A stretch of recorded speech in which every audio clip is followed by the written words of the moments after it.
Jesus sê, julle moet mekaar lief hê. Soos ek die julle lief het, so baie. Moet julle mekaar ook lief hê. As julle mekaar lief het, sal almal weet dat julle my disippels is.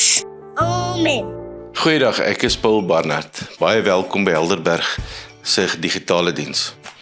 Dit is ons 'n wonderlike voorreg om ook op so 'n manier in die teenwoordigheid van die Here saam te wees. Kom ons bid saam.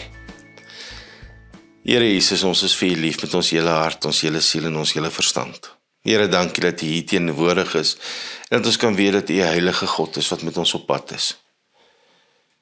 Here Jesus, ons vra ook dat U nou met ons sal kom werk. Here, ons het nie net 'n behoefte om meer van U te leer nie, maar ons het 'n behoefte om meer van U te beleef, om saam met U die pad te stap as die Here ons God. Ons wil U loof en ons wil U prys. Amen. Ons is besig met ons reeks oor Jesus ongefilterd. Dit is vandag die 15de in die reeks en as jy voriges gemis het, gaan kyk op ons YouTube kanaal. Dit is regtig lekker om so saam die pad te stap rondom Jesus, om meer te leer van hom, meer te ontdek van hom. Vandag gaan oor Jesus se hemelvaart en hoe ons dan 'n betekenisvol lewe.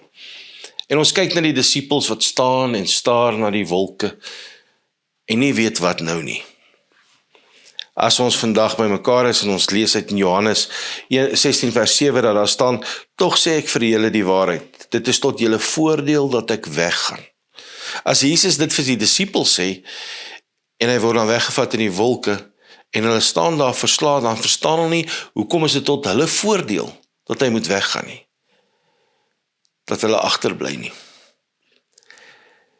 Van die vroeë tyd af, is hierdie vraag wat gevra word deur gelowiges. Calvin het dit geantwoord deur te sê, Jesus is nie meer by ons nie, maar hy is. Die vraag wat nou? Wat gebeur in hierdie tussentyd tussen sy hemelvaart en sy wederkoms? Nou in die vroeë kerk was die eerste belydenis oor Jesus gewees, was dat dit Christus Kyrios is, Christus die Here. En daardeur het hulle gesê, maar die hemelvaart van Jesus wys daarop, dat Jesus opgeneem is in die hemel en hy sit aan die regterhand van God die Vader, want hy is die magtige. Paulus se gebed in Efesiërs 1, as hy bid, dit is dieselfde kragtige werking van sy mag, wat hy uitgeoefen het, toe hy Christus uit die doodheid opgewek het, om in die hemel aan sy regterhand laat sit het. Hoog bo elke mag en gesag, elke krag en heerskappy, en wat daar ook al sprake mag wees, nie net in hierdie bedeling nie, maar ook in die bedeling wat kom. Ja, aan hom het God alles onderwerp, hom bo alles verhef en hom aangestel as hoof van die kerk. Die kerk is sy liggaam, die volheid van hom wat alles en almal vervul. Vir die vroeë kerk was hierdie die werklikheid gewees, dat die hemelvaart nodig was, sodat mense kon sien, dat Christus Jesus die Messias is, dat hy die Here is, dat hy sit aan die regterhand van God die Vader. En daarom het Karel Barth gesê, die tussentyd, tussen die hemelvaart en die wederkoms, hierdie tyd ons op aarde is, maak vir ons absoluut sin, omdat ons weet, ons Here Jesus Christus is die koning. Ons lewe klaar in die oorwinning, die koninkryk van God het gekom. Nou daar word gereken vandag dat meer mense sukkel met vrae oor die sin van die lewe, as oor sonde of skuldvergifnis, of oor vryspraak soos in die tyd van die reformatie. Op 'n manier het ons vrede daarmee gemaak, dat ek sondig is, dat ek sukkel, dat ek nodig het om deur Jesus Christus vergewe te word. Ons groot krisis is, wat nou? Meer as dit. As ek Jesus Christus aangeneem het, wat maak ek nou? Wat gee die lewe vir my nou sin? En dit is juis wat die hemelvaart vir ons kom doen. Die hemelvaart kom help ons om sin te vind hier en nou, om te verstaan wat God se plan met my en jou is. Hier is die oulike cartoon van Calvin en Hobbes, is my favorites. Jy kan sien in die eerste prentjie, dan sê Calvin vir Hobbes, I can't sleep, Hobbes, I've been thinking. En dan sê Hobbes, what about? Well, suppose there's no afterlife. That would mean this is all you get. And that would mean I'm sitting here in bed at the precious moments of my all too short life and it disappearing forever. En dan die volgende enetjie, dan word Calvin se ma wakker en is in die middel van die nag En dan maak sy pa wakker en sy sê vir hom, "Honey, wake up, do you hear the television is on?" Kelvin wat besef hoe kosbaar is die tyd, en dan spandeer hy die kosbare tyd om voor die televisie te sit. Ek en jy wat op 'n punt kom waar ons Here Jesus Christus aanneem en besef, ons is gered. Hierdie tyd wat ons nou het, is tyd wat ons leef in die koninkryk van God, maar ons weet nie lekker wat om daarmee nou te doen nie, nou mors ons dit voor die televisie. Nou mors ons dit met dinge wat ons net op 'n manier besig hou, sonder dat dit sin in ons lewe gee. As die vergifnis van Christus nie oorgaan in 'n lewe wat nou sin maak nie, dan mis ons iets van die evangelie van die Here Jesus Christus. Ons is nie gered om te wag totdat die wederkoms kom nie. Ons is genade tyd gegee totdat die wederkoms kom, sodat ons hier 'n lewe kan leef wat die moeite werd is. Want hierdie is net tydelik. Iewers gaan ek en jy ons oë toemaak, en as ons dit weer oopmaak, is ons in die teenwoordigheid van die lewende God. Maar hierdie tyd wat ons hier het, is kosbaar. Die hemelvaart is die troonbestuiging van God, die heerser. In Matteus 28 vers 18 staan daar, "Aan my is alle mag gegee in die hemel en op die aarde," dit wat Paulus gebid het in Efesiërs. "Gaan dan na al die nasies toe en maak die mense my disippels, doop hulle in die naam van die Vader en die Seun en die Heilige Gees. Leer hulle om alles te onderhou wat ek hulle beveel. En onthou, ek is by julle tot die volëinding van die wêreld." Jesus Christus wat weg is, maar tog by ons is.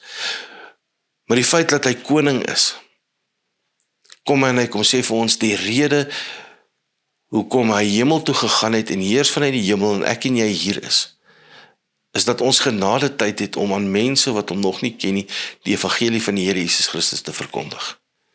Om die liefde van God oor te dra aan mense wat verlore gaan. Ons kry hierdie selfde in die skrywers van die Hebreërs, van die Efesiërs, van 1 Petrus. Dis die kern van hierdie boeke is om te sê, maar ek en jy het nou 'n taak. Ons het 'n roeping, ons het 'n doel om hier te leef. Ek is nie net gered om te wag nie. Nie soos die weermag van hurry up and wait nie. Maar ons is gered en die tyd wat ons nou het, is om 'n verskil te maak. Die vraag is, wat gebeur in hierdie tussentyd? In Handelinge 2 vers 36 staan dat die hele Israel moet nou vas en seker weet, God het hierdie Jesus wat julle gekruisig het, Here en Christus gemaak. Hy heers. Jesus is weggeneem in die wolke en dit herinner ons aan die wolk in die woestyn wat uitgetrek het en hoe die volk geweet het, God is by hulle. Dit herinner ons aan Esegiel 10 vers 3 wat sê die magtige teenwoordigheid van God was by hulle gewees toe die wolk daar was. In Daniël 7 vers 13 die profetiese vooruitwysing na Jesus van die wolk wat daar is. Dit kom sê maar ons moet besef hierdie tussentyd is nie 'n tyd wat God weg is nie. God is hier. Maar hy gee vir my en vir jou verantwoordelikheid. Dieselfde Lukas wat die evangelie geskryf het van Lukas, eindig sy verhaal met Christus wat hemel toe of Christus wat sterwe en dan begin hy Handelinge met die verhaal van die tussentyd van die 40 dae tussen Jesus se opstanding en Jesus se hemelvaart. En as hy dan praat daaroor, dan sê hy, maar hierdie Jesus het in 40 dae met sy disippels tyd spandeer om hulle voor te berei daarop dat hy weggaan. In Handelinge 1 vers 8 dan sê hy vir hulle, julle is geroep om uit te gaan na die hele wêreld toe, van waar jy is, jou gemeenskap, jou provinsie, jou land, tot aan die uithoeke van die wêreld. En as hy daai laaste boodskap vir hulle gee, dan gaan hy op die wolke weg, en in Handelinge 1 vers 9 tot 11, dan is hierdie ding dat die disippels staan en hulle kyk op na die wolke en hulle verstaan nie wat gebeur nie. En dan sê die engel vir hulle, waarna kyk julle nog? Besef julle nie nou, julle moet nou iets doen nie. Julle het nou 'n doel om voor te lewe nie. En onthou nou net mooi, as ons praat oor hierdie tussentyd, dan is dit nie net 'n tyd om te doen nie, ek doen vanuit 'n verhouding. En daarom sê Romeine 1 vers 6, julle is hierby inbegrepe, ook julle is geroep om aan Jesus Christus te behoort. Ons is geroep om te behoort, om 'n plek te hê waar ek veilig is, waar ek tuis kom. En almal in Rome vir wie God lief het, en wat hy geroep het om hom te behoort, genade en vrede vir julle in God die Vader, God die Seun en ons Here Jesus Christus. Om te sê, ek en jy is geroep om aan God te behoort en dat ons sy vrede sal beleef waar ons nou is. Nu in Korintiërs 1 vers 2 sê aan die gemeente van God in Korinte, wat hy in hom Christus Jesus afgesonder en geroep het om aan hom te behoort. En verder aan almal wat hy ook mag wees, vir die naam aanroep van Jesus Christus, die Here van ons Here, genade en vrede vir julle van God ons Vader en ons Here Jesus Christus. Ons is geroep om te behoort, om God se vrede te beleef. 1 Korintiërs 1 vers 9 sê, God is getrou, hy wat julle geroep het om verenig te lewe met sy Seun Christus Jesus, ons Here. Ons wat geroep is om in die teenwoordigheid van God te lewe. En dan beteken hierdie roeping wat ons het om in die teenwoordigheid van God te lewe, is om hierdie liefde, hierdie vrede wat ons beleef, hierdie sin wat ons beleef aan ander mense te verkondig. Ons wil baie keer vir mense oortuig van hulle sondes en dat hulle hel toe gaan en met die hoop daarop dat hulle by die Here uitkom. Mense word nie in die hel in bang of in die hemel in bang gemaak nie. Jy neem nie die Here aan om die bang is vir die duiwel nie. Jy neem die Here aan omdat jy die liefde van God in jou lewe nodig het. Vandag se tyd, as jy met mense praat oor sondes, dan sê hulle vir jou baie maklik, ja, dis my sonde, wat is jou sonde? Ek is gemaklik met wat ek doen.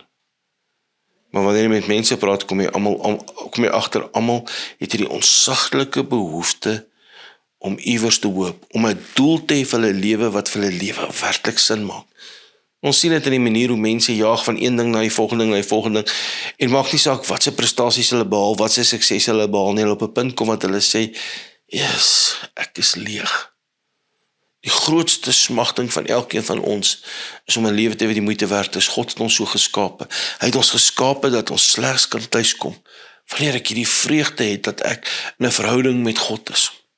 En daarom as ons die evangelie van die Here Jesus Christus verkondig, dan is dit juist dit wat ons verkondig. Nie jy gaan hel toe nie, maar die Here wil nou reeds vir jou sin gee, deurdat jy in 'n verhouding met hom kan wees. Een van die mooiste voorbeelde wat ek gesien het oor jare, was ou Alice Cooper. Nou, daai fotootjie, as jy na hom kyk, kan sien jy, Alice Cooper was maar 'n ou wat 'n redelike show gegooi het. Hy is op 'n stadium verban, sy musiek is verban gewees in Suid-Afrika. Almal het sê, dis duiwels. En as jy na die ou kyk, dan dink jy nogal, dit kan moontlik wees dat dit duiwels is. En hier kom Alice Cooper, een van die grootste rockouens wat so probeer erg soos jy kan wees tot bekering. Luister na hierdie kort getuienis van hom. I always introduce myself as the prodigal son, because I grew up in a church.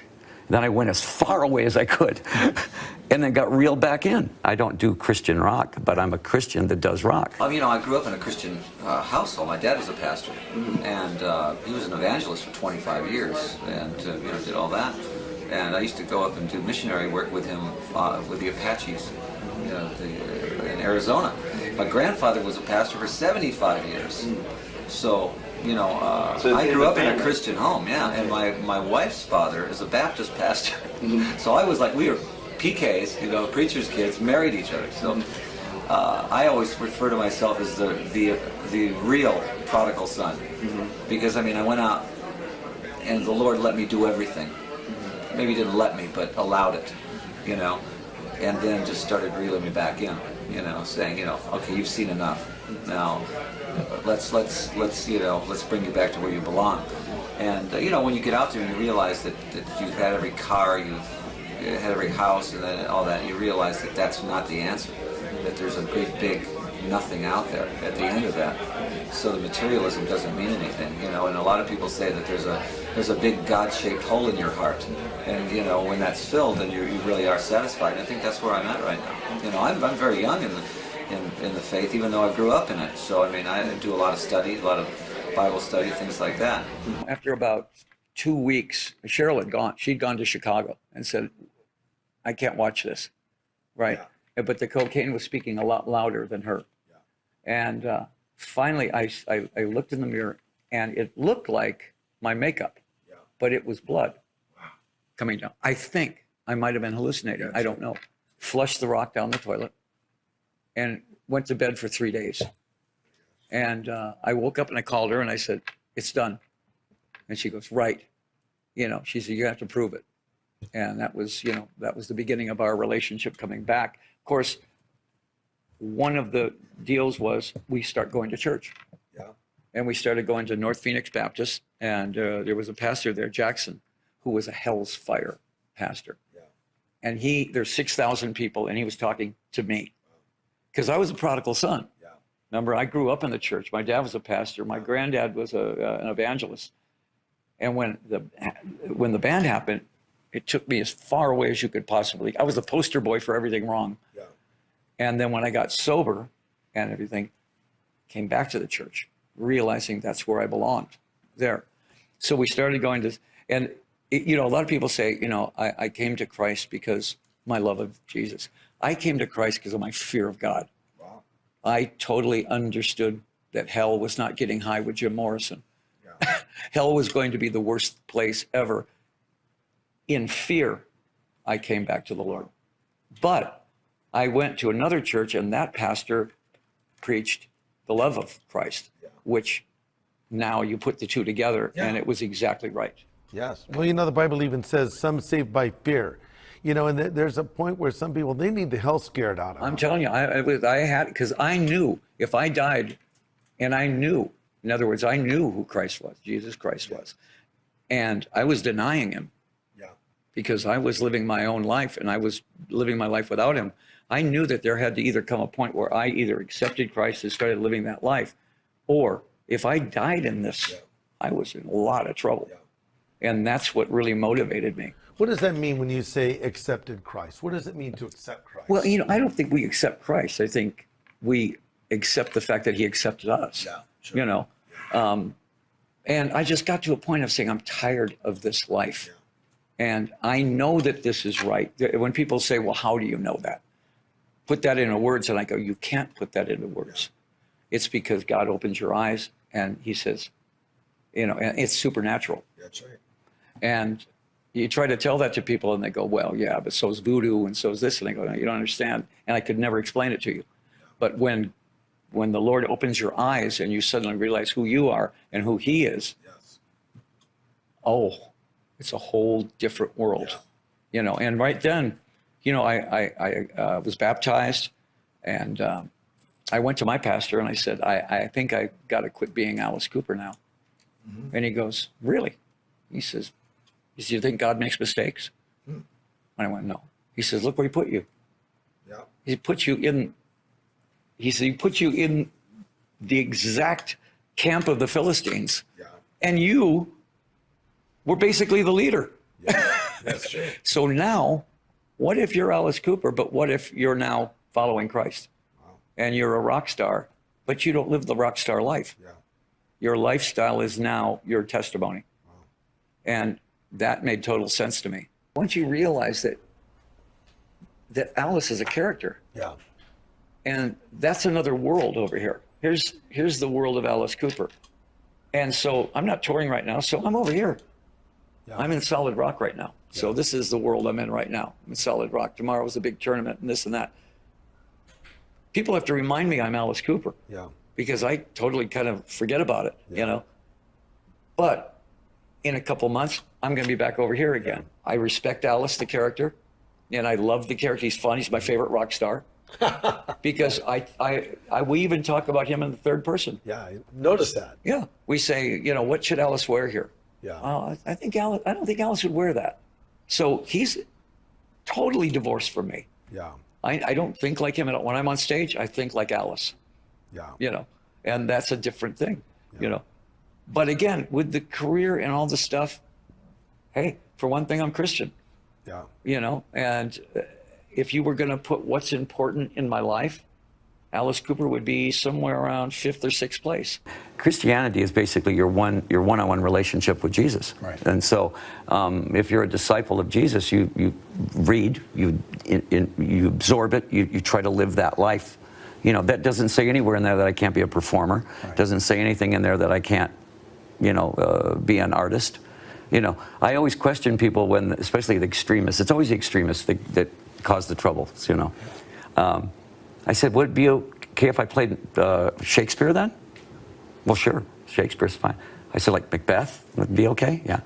So it's about incest, witchcraft, a murder, and that's okay. Yeah, okay.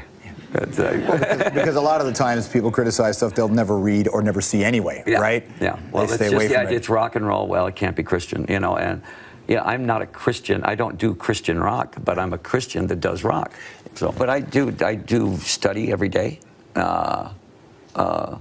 And, every once in a while, if the teacher's not there on Wednesday morning, I teach Bible study, But, I mean, What's your favorite part to teach? What's the part that makes your heart sing the most? Well, I mean, I think that, you can take any part of the Old or New Testament and find something in there that's going to apply to you in a modern day. Right. It's not just that happened then. And I'm a true believer that whatever it says, it says. I don't think it's just all symbolic. Right. I think that it was if God could create the universe, he can certainly part the Red Sea. Right. That would be pretty easy. I always introduce myself as the prodigal son, because I grew up in a church.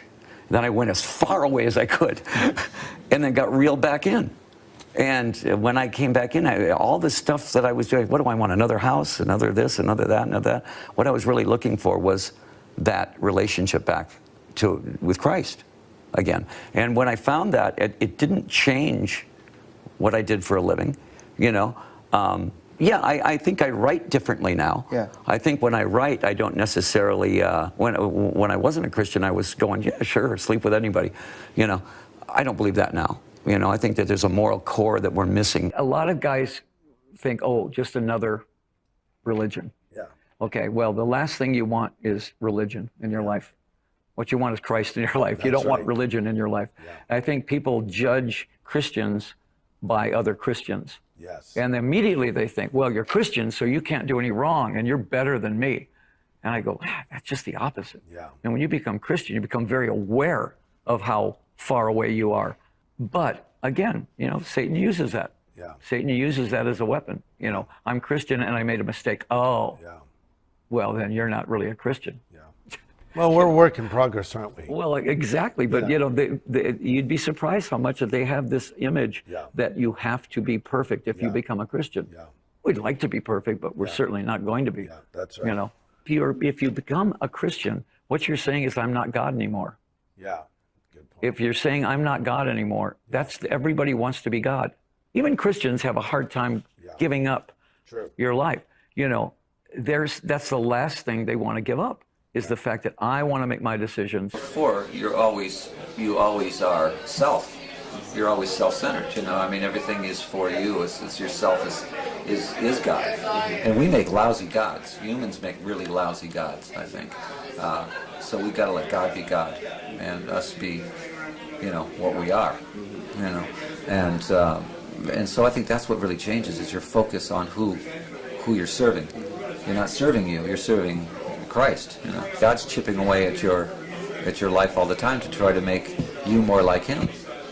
And that's what a Christian is a person that's being molded and shaped all their life. Nou, hierdie kort videoetjie gaan oor wie Jesus is. Wat hy sê, jy neem nie eintlik Jesus aan nie. Jy aanvaar dat Jesus jou aangeneem het. Hierdie ou se lewe het radikaal verander. Die ongelooflike is, op die eind van die dag, het hierdie ou wat skatryk was, wat vereer is deur honderde duisende mense op 'n punt gekom wat hy gesê het, ek het meer as dit nodig. Sy lewe het uitmekaar geval met dwalms, sy lewe het uitmekaar geval sy verhoudings, tot hy die liefde van Christus aanvaar het. Waar hy besef het, God roep hom om 'n verskil te maak. Luister bietjie na hierdie lied wat gesing word deur nog een van hierdie harde rockers. Hierdie ou se lewe is so geraak deur God en een van die mense wat in sy lewe 'n pad gestap het was Alice Cooper. En nou is hierdie ou wat eintlik hierdie heavy metal sing, een van die ouens wat elke slag so maak as hy 'n konsert hou, iewers in sy konsert tussen al sy heavy metal deur, dan sing hy so tipe lied. En mense kom tot bekering. Want mense het 'n smagting om te hoor. Luister na hierdie interessante weergawe van Amazing Grace. Amazing grace, how sweet the sound that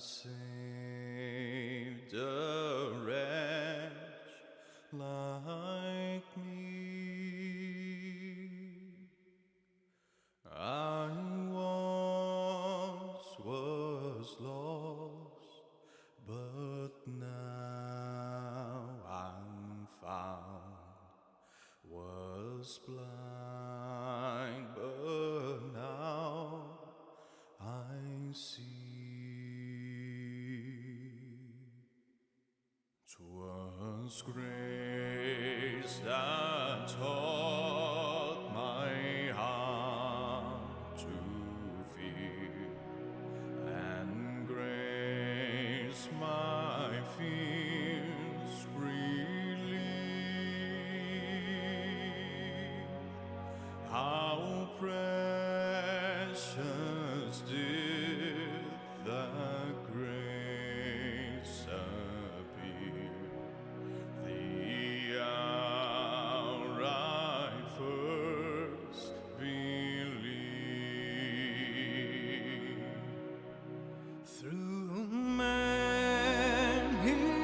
dangers, taunts and snares, I have already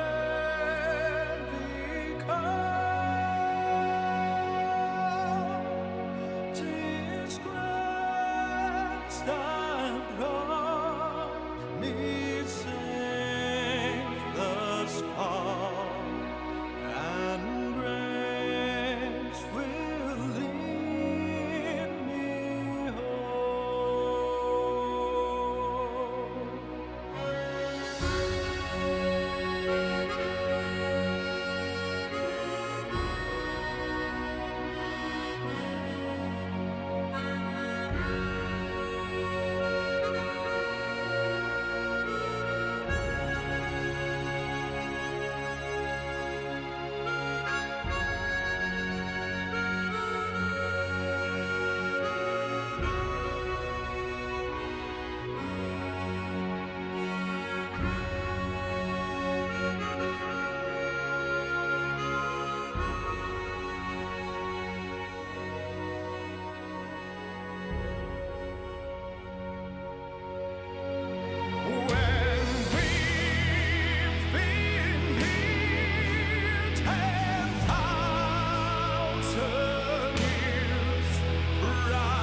was blind, but now I see.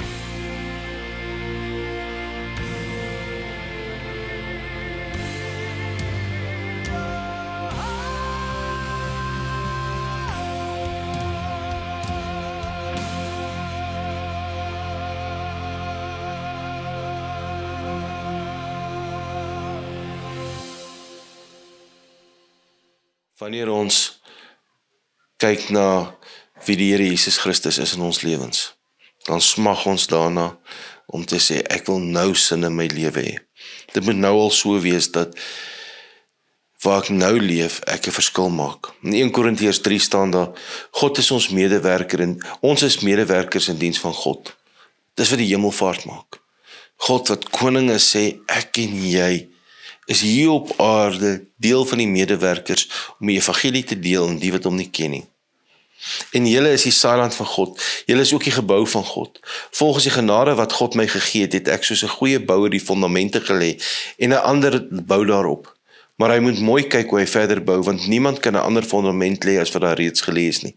Die fondament is Jesus Christus. Of dit goud of silwer of edelstene, hout, gras of strooi is waarmee iemand op die fondament bou, elkeen se werk sal aan die lig kom. Die dag wanneer Christus kom, sal dit duidelik word. Die dag kom met vuur en die vuur sal die gehalte van elkeen se werk toets. As iemand se bouwerk bly staan, sal hy beloon word, en as iemand se werk verbrand, sal hy nie beloon word nie. En tog sal hy self gered word, maar soos iemand wat uit die vuur geruk word. En as jy hierdie teksgedeelte lees, is daar hierdie amazing ding om te besef dat God vir my en vir jou sê, ek en jy is medewerkers. My en jou doel in hierdie tussentyd tussen die hemelvaart en die wederkoms is om as medewerker van Christus hier te werk, 'n verskil te maak.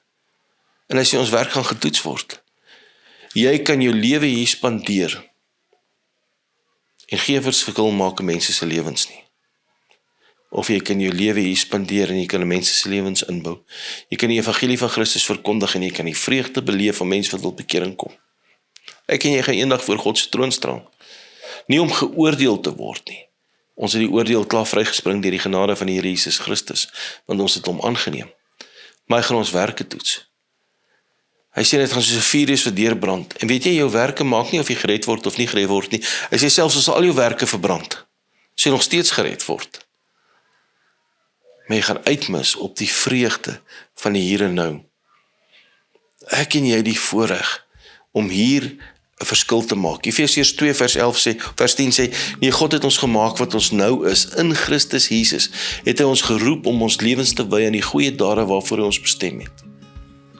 En daarom is die vraag op hierdie stadium, waarmee hou jy jou besig? Hoeveel sin het jou lewe? Wat is die vreugde van Christus in jou lewe? Hoe beleef jy God? En nou is die uitdaging, jy kan of met strooi bou, jy kan of besig wees om net jou eie ding te doen en oor jou eie gemak te leef. Of jy moet besef om te bou vra commitment. Om te sê, ek kies om betrokke te wees by my gemeente, ek kies om betrokke te wees in my gemeenskap, ek kies om in te skakel by 'n omgeegroep, ek kies om in te skakel by 'n bediening, ek kies om iewers te gaan dien, te gaan getuig, te gaan praat. Want om in hierdie tussentyd die medewerker van Christus te wees, om die voorreg te hê dat die koning wat in die regterhand sit van God die Vader, hy wat Christus Here is, wat jou geroep het, om vir hom te kan werk, vir hom te gaan tuig, dis waarvoor ek en jy nou hier is. Maar, jy kan in jou kies sit en jy kan uitmis op dit alles. Ek wil jou uitdaag, as jy sin vir jou lewe wil hê, dan begin dit by die aanneem van die Here Jesus Christus.